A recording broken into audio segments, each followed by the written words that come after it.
Ang lalabot ng mga estudyante ngayon, no? May lumapit sa akin bata, anak ng barkada ko.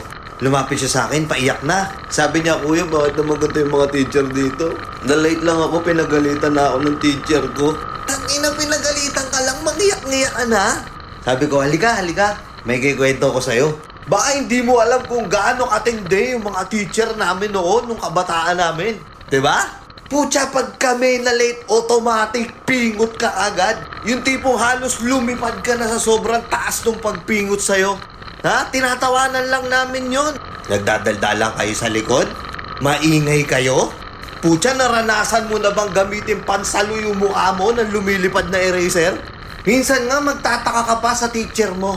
Wala namang kinalaman dun sa subject na yon yung meter stick, pero bakit may dala siyang meter stick araw-araw? Akala ko yung meter stick na yun pangturo lang sa blackboard. Putang ina, panghataw pala sa kamay mo pag nakita kayong nagkokopyahan. Tapos alam nyo kung ano yung pinakamasayang parusa?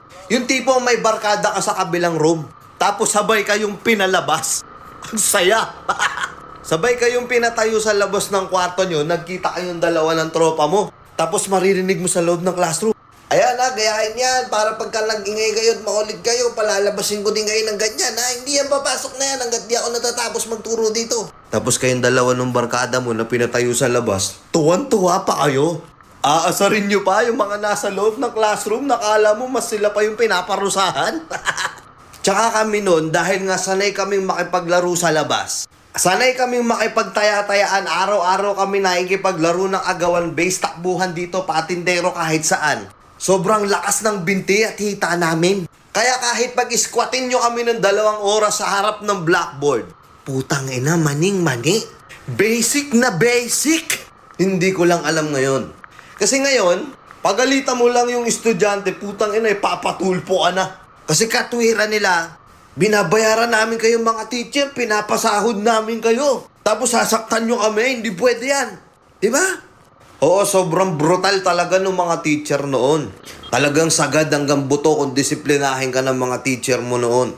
Pero tignan nyo, yung disiplina at respeto natin sa mga tao ngayon, tayo na nakaranas ng mga ganong klaseng teacher noon, mataas yung pagrespeto natin, di ba? Alam natin na hindi lahat ng tao sa mundong to ay ka-level natin.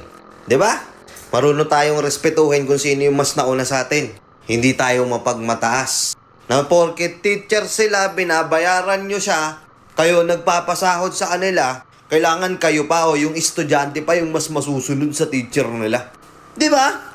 Kaway-kaway dyan sa mga nakaranas noon nung bata sila ng napakabait na teacher.